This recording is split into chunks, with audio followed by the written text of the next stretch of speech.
Young souls.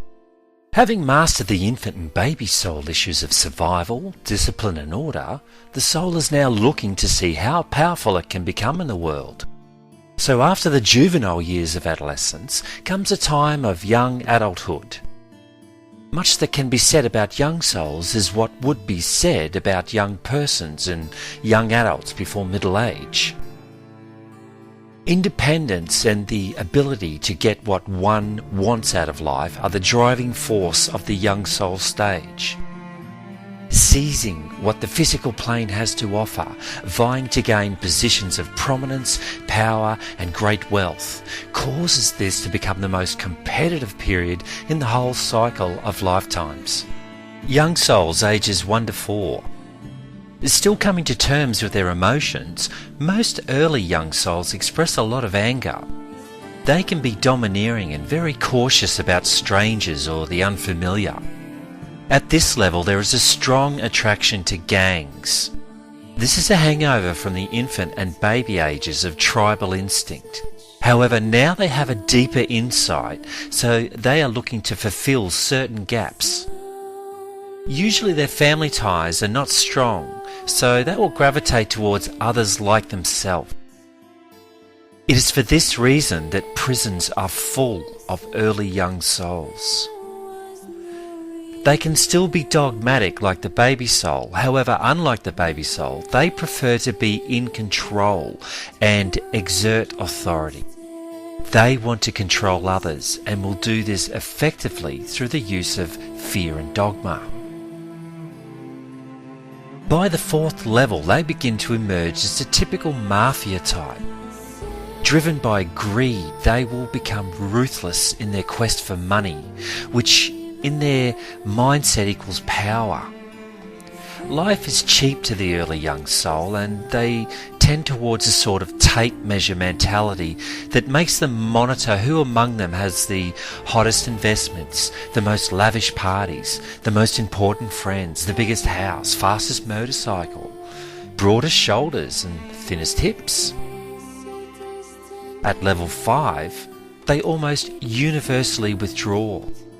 Because of the excess of base behaviours of the previous 4 levels, they are advanced enough now to realise that living like that is not the way. However, they are still not advanced enough to look introspectively or inward.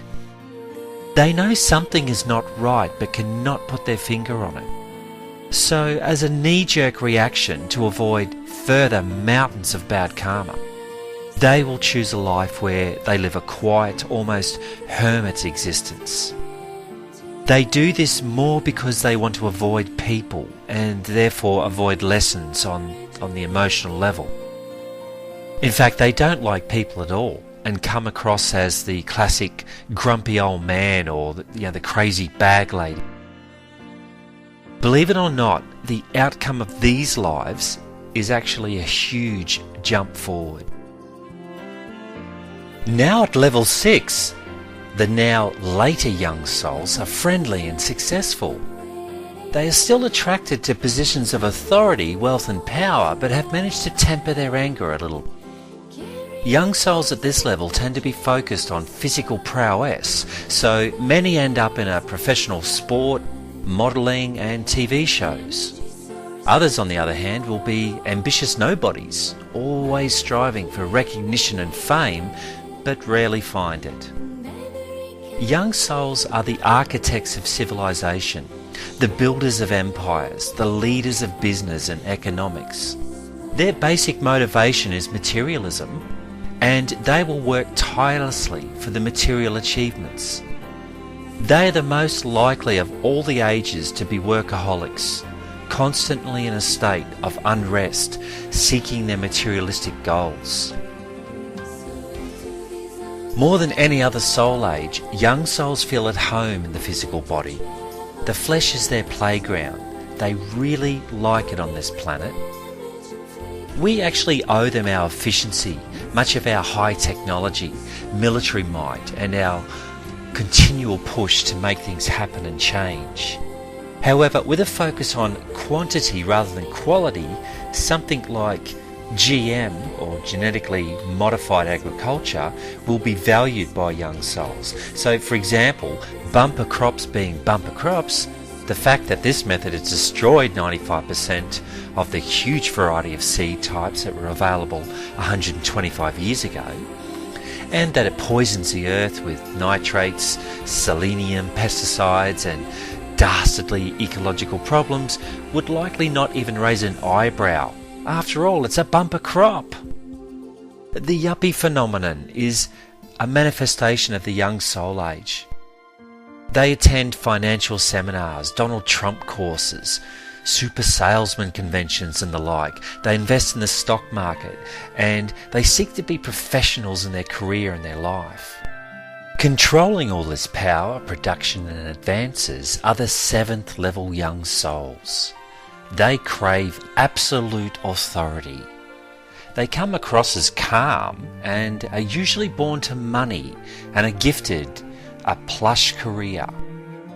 Their authoritative manner is a crude attempt at the mature soul level, but unlike mature souls, they lack compassion and insight. Even so, they dabble around with esoteric and spiritual work from time to time, but more from an academic level. They now know inherently right from wrong, but the young soul can convince themselves that they are doing nothing wrong. So they will choose to work for the light or the dark from their limited view of spiritual matters. So, for example, the elites of the world, or the New World Order types, are in this level, and they like to perform rituals and dark magic full of child sacrifice and abuse. They study the dark aspects of the occult, and always with the view of empowering themselves further. They feel no pangs of guilt for their horrific acts because they have convinced themselves that they are special and the people that they hurt are below them, so it doesn't matter. On the other hand, we have the New Age movement, and with their message of love and light and peace on earth and warm and fuzzy stuff for everyone.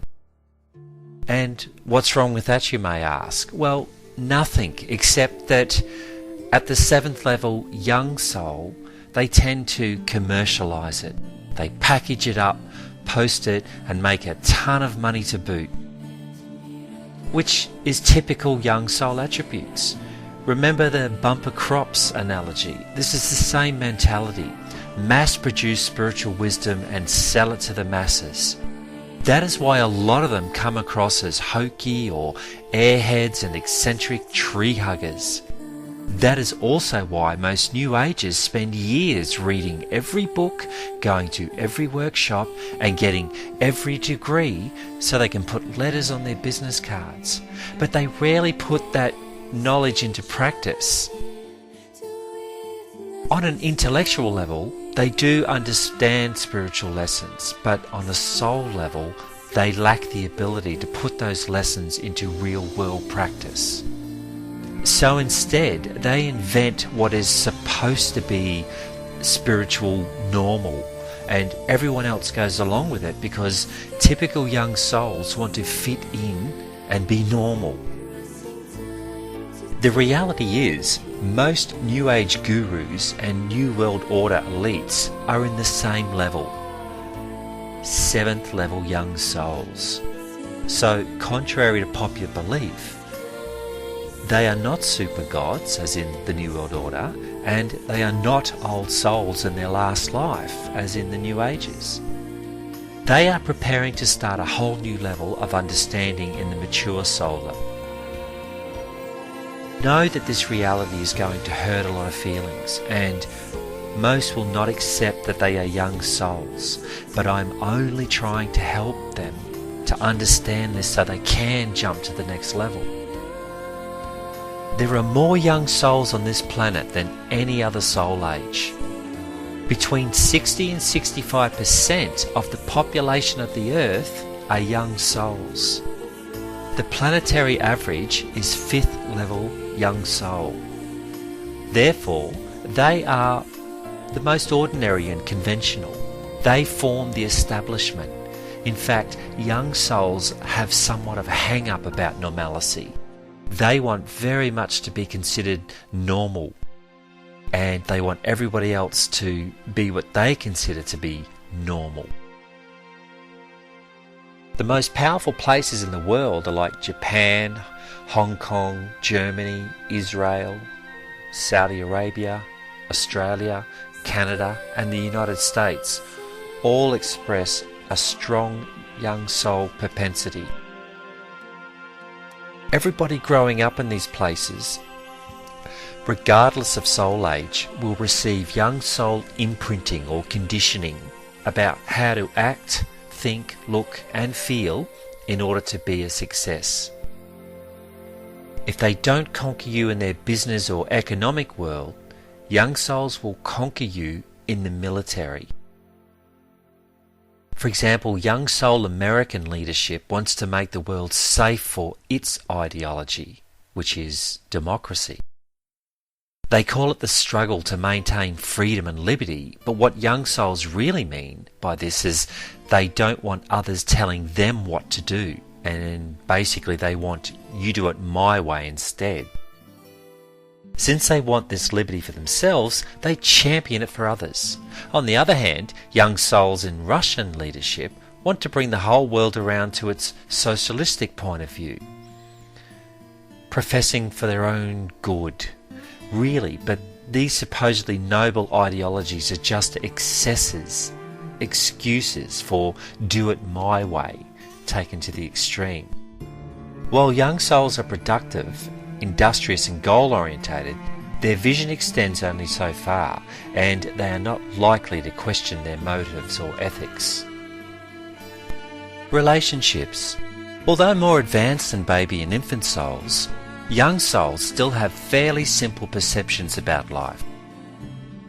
In fact, they are not emotionally opened at all, so they rarely get introspective enough about themselves to question their motivations. Since they value material success so much, they usually ignore emotional, psychological and spiritual considerations within and without themselves.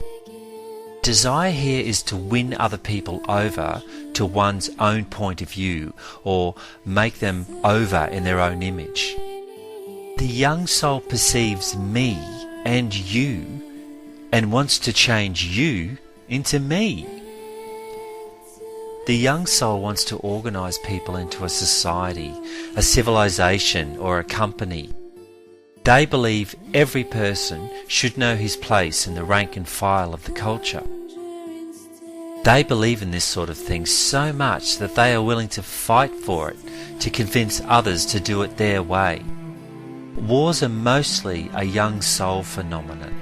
Nationalism and imperialism are rampant at this stage of maturation. Sexuality and love.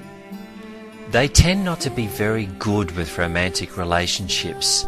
They find it difficult to commit to long-term relationships and will often cheat on their partners because they are always looking for something better or a bigger challenge. They tend to make poor parents as well because they don't make strong emotional connections with their children. However, they will buy their children everything they can afford. Like the prototype yuppie, children become status objects for their parents. These children with expensive toys and haircuts, cars and education will be pushed to excel themselves, and they do it from nursery school right through to college to marriage and career. Those successes will reflect favourably back on their status-seeking parents. Children are not pushed to express their feelings as well. Spiritual outlook and religion. Young souls tend to be conventional but less adamant than baby souls in their religious beliefs. At church, you're more likely to find them networking and promoting their business than pushing dogma or being critical about some other member's behaviour or lack of attendance. How they relate to other soul ages. Young souls do not appreciate infant and old souls especially, because these are at the extremes. This is just another do it my way manifestation. Young soul humour is to make fun of people who are different. There is some repressed hostility in this and lack of understanding. They tend to adhere to all social institutions and cultural norms such as marriage, religion, law, politics, education and family. And young souls find it distressing when infant souls or old souls do not follow society's rules. Their motto is, "Do it my way." Outlook on life. Because young souls are heavily identified with their bodies, they do not age gracefully. After spending their youth in pursuit of things, when they reach middle age, they try to hang on to their youthful appearance with health regimes and diets and exercise and vitamins and spas. It is important to them to remain youngish. This is why we have plastic surgery for noses and breasts, and tummy tucks, fake tans, and a booming multi-billion-dollar industry devoted to beauty products for both men and women. Creativity begins to open up during this phase, although it comes to a fuller fruition in the mature phase, as we'll see next. But many people rise to fame and prominence during this period. So we find a lot of movie stars, TV anchors, singers, comedians, politicians, executives, religious leaders, Nobel Prize winners, Hollywood producers, authors, and even people like Paris Hilton who are famous just for being rich. Coming up next, we'll examine the mature soul, and I've got a feeling that most of you that are still listening to this presentation are going to be in this group. So hang around and find out.